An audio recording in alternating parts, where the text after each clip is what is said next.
Welcome everyone, Rabid here, and today we are turning all of this into this, a CPU mining monster. Stay tuned.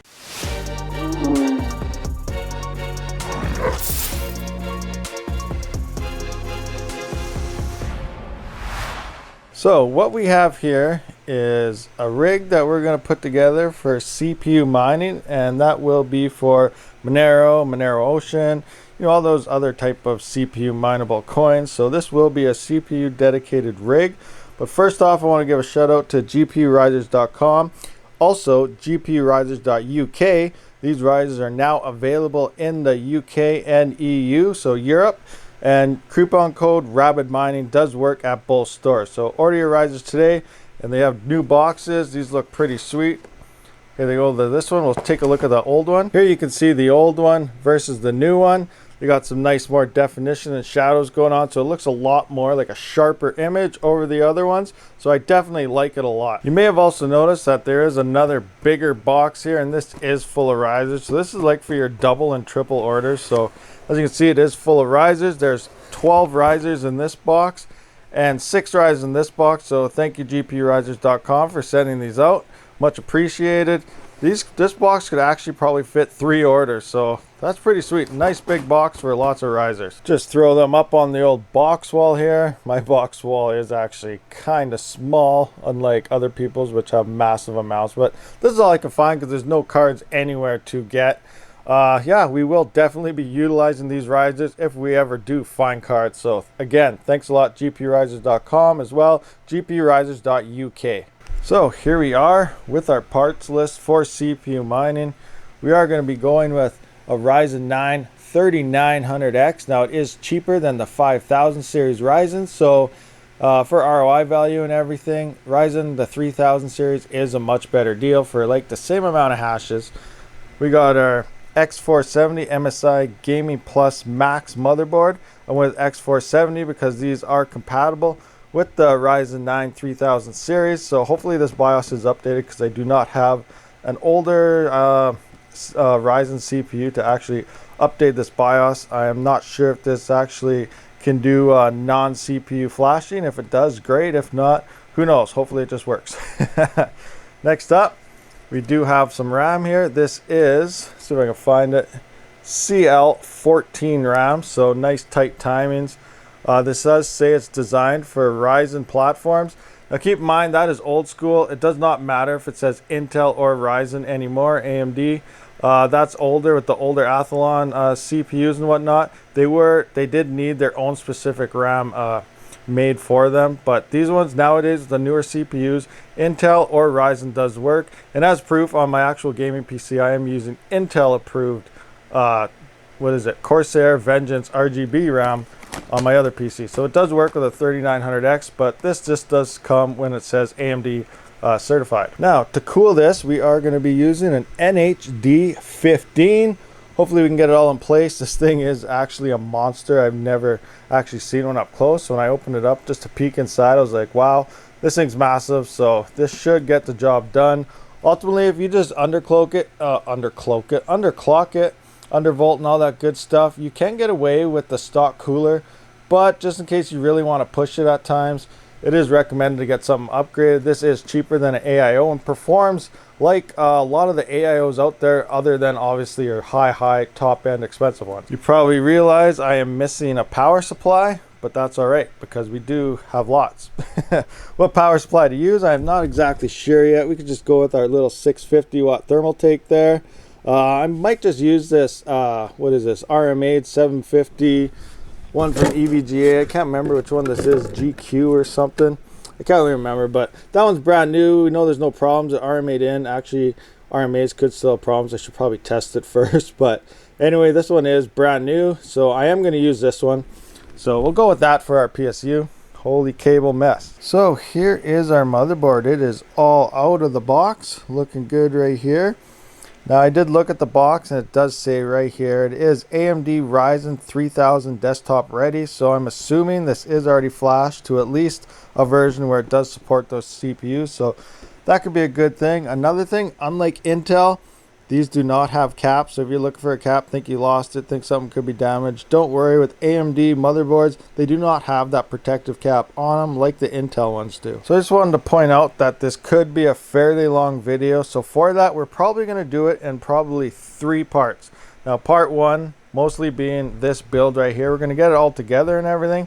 Then in the second one we're going to install Windows and get it all running, and Windows setup will be its own video because that will take a while, because I am going to set everything up, get it going, and get all our overclock settings based on the programs I use and show you how to do this in Windows. And then we're going to swap it over to Hive OS, but we do need those actual settings from Windows to do in the actual BIOS, so I'll show you in that in part 2. And part 3, once we get everything actually going, we're going to test out to see if the 3900X can go 100% speed on a CPU coin as well with cards in it. So we're going to see if we can load this up with cards in the third video, as well as mine with the CPU, and see how this will actually perform. So the first thing I am actually going to do is I got to get stuff ready for the actual Noctua cooler.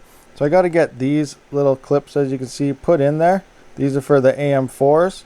So in order to do that, I do have to remove their stock ones. So these two here I am going to have to pull out. So I'll just do that right quick. As you can see, we do have those out now. This is where they were. I do have this spacer right here because that is the next step here. But I have a little bag of spacers. So I'm going to have to put on, depending on your chip that you're using. I got to use these gray ones here with these 4 long screws. They will go over top, but I wanted to point out exactly, if you're unfamiliar with this, on the other side of this motherboard is actually a plate like this. As you can see, it is sitting on it, so you do have the little hole sticking through, but if you're doing it in the air or something, you would have to be holding the back end of this. That way it does actually push those holes up, or those would just fall out right now completely. So just so you know what's going on the other side, there's something like this. This is not the one. This is for an Intel chip, if I was to put that on this cooler. But this is essentially what is on the other side, just so you know what's going on here if you are unfamiliar with this process. I have those all put in now. As you can see there, that's just sitting on top of those little holes that you saw coming up from the other side. Now we got to put on our little spacers here, or I guess this is our mounting bracket for our cooler. And they do have little holes for the AM4. I do need number 4. Let's see if I can kind of point that out for you guys here. So you can see a 3 and a 4. So for the AM4, you use the 4 on all of these, and the beveled end faces towards your CPU. So both of them would end up going like this, not like this. That would be wrong and it wouldn't fit. So remember, it has the horseshoe out like this. Remember, always just pay attention to the settings. Depending on your CPU, the cooler you're using, it will be different. This is for the NHD15 and the Ryzen 9 3900X. So this is how we are setting this up like this. There we are. We do have our brackets in place. We're all set. Next step we are going to do is we are going to install that CPU. Here is our processor, the Ryzen 9 3900X. Now if you're unfamiliar with it, it is a 12 core 24 thread CPU, and this thing is an absolute monster. We are ready for a CPU installation, and it is quite simple. Now if this was Intel, it would have a guard here like I said. So first we're going to do is just going to pop this open. If I can get at it, there we go. Kind of hard with the camera, so we don't want to mess this up. If you bend pins, then ultimately you're screwed. So as you can see, this kind of makes it turn, and then it puts the pressure on the chip and actually puts it in place. Now an Intel CPU would have this cover here. You would have to open this up, pull that off, and then put in your CPU. Remember, Intel, always pull that off. People have put their CPU on that, or even put that cover back on and squish their pins and ultimately ruin the CPU completely. The AMD, that cover is not there, so you don't have to worry about that, but always check to make sure. That way you know exactly what you're doing. When it comes to actually handling your CPU, highly recommended to always grab it by the side. This is still closed, so it's not doing anything, but you grab it by the side and you hold it like this. You don't want to touch the top or the bottom. You could get grease or something on here. Then it'll kind of kill your conductivity for your thermal paste and whatnot. But to get an early lining up, you can see there's kind of an arrow right there in the corner. We'll see how close I can go. So right there, there's an arrow, and that will line up with this spot on this motherboard right here. Depending on the motherboard manufacturer, some of them have an arrow as well. Some of them have a little pointer, which is essentially an arrow, but it looks a little different. This one has a nice little white dot, but it always goes to this corner. So Keep that in mind. Depending on the manufacturer and everything, it could have a different symbol, but this is how it goes in. Go through the instructions if you are unsure, because you don't want to mess this up. Okay, so I am gonna grab this CPU. I got it like so, and on the other side you can actually see that triangle is a little bit bigger, so you can see it right there, and it's on the same side here. We can't really see right now, so I am gonna plop this in here. Make sure you get it in nice and straight. It will just drop in like so. It dropped. I like to give it little wiggles just so you know it is tightened in spots. So we are looking good there.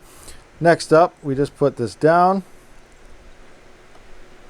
tighten it up in the little slot, kind of see if we got it in there. So we are in there now. We are nice and tight. I just touched it. I just told you not to do that, but anyway, so we all are nice and tight in here. Make sure everything is good and it is secure. And next step is the thermal paste. Okay, before you actually apply your thermal paste, there's something you should know about Ryzen CPUs, especially the 3000 and 5000 over the Intels. Intels usually, their chip is usually right in the middle, so a small P usually works on the Intel processors. Now these processors have two, kind of off-centered, one here and one here. So it is best to like maybe use a line method or whatever. Some people put two little P's, but I'm probably going to go with a line right across.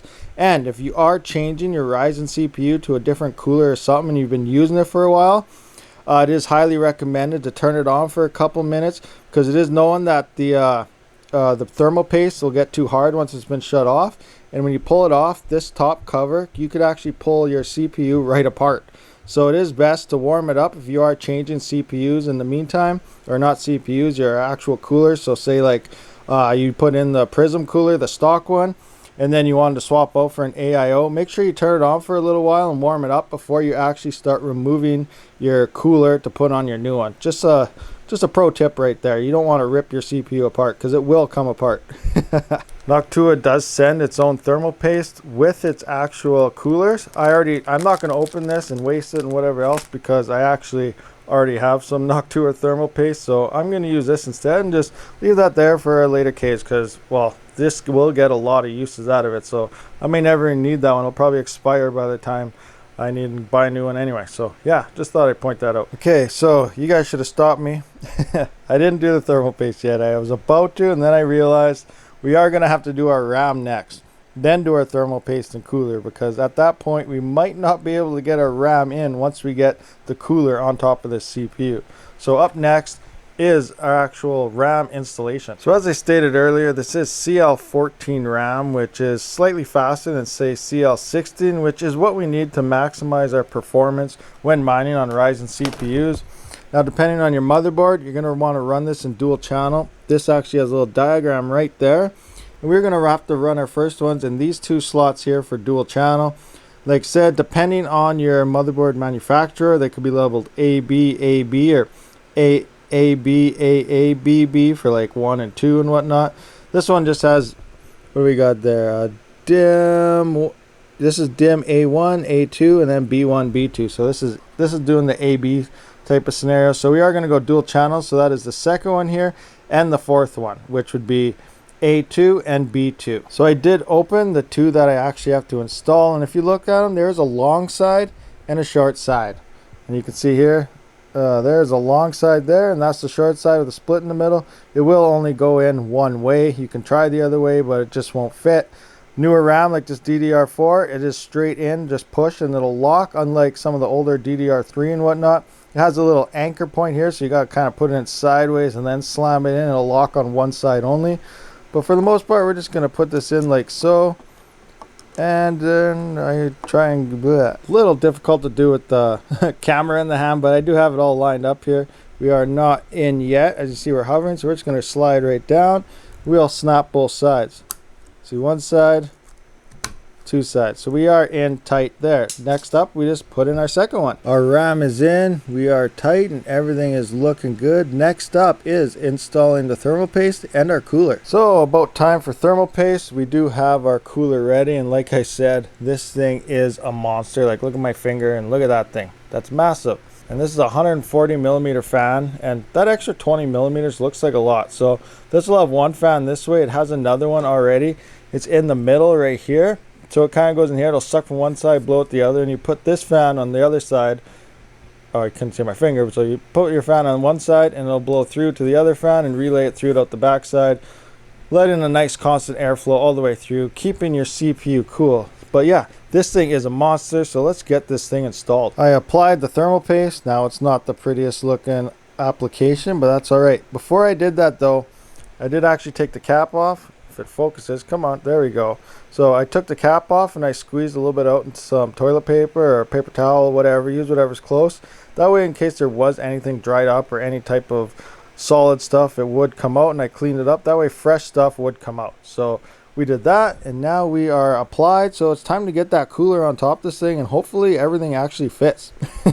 We have the heatsink out. We took the fan from the middle out as well. Now you can see our screw holes are right there. So ultimately all you gotta do now is put it on nice and evenly and fasten it down to those two screw holes right there. So I will get that done right quick for you. All right, so we got our cooler on, and it almost looks like a carburetor off a car engine, an older 350 Chevy or something, but yeah, looking good.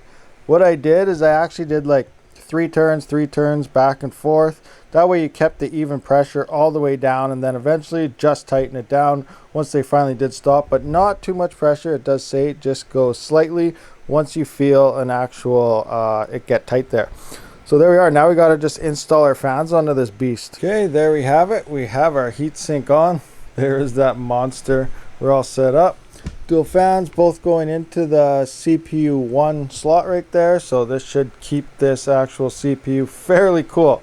At least we're hoping anyway. I don't have to want to go out and get an AIO just for this, but you know what? If we have to, then I guess we have to. But it is looking pretty sweet. Next up, we do got to throw some power onto it. And I guess we'll need a SSD and some other good stuff, and we're all set. All right, so here we are. We're all set. We don't have the PSU plugged in or nothing, but here's our CPU plug. If we can get in there, right there. As you can see, it is an 8-pin and a 4-pin. And you do not need to use that 4-pin right there. That is for extra overclocking, which we won't be doing. So we only need the 8-pin on this motherboard. And we have our 24-pin plugged in right here. And for the most part, that is it. All we got to do is plug in a SSD drive for a SATA. We need our SATA cable here for our actual data reading off the hard drive. Other than that, we just turn this on and we're good to go. So this is our build video. Hope you guys enjoyed it, and I'll catch you guys on the next one, and we will be tuning this thing for CPU mining.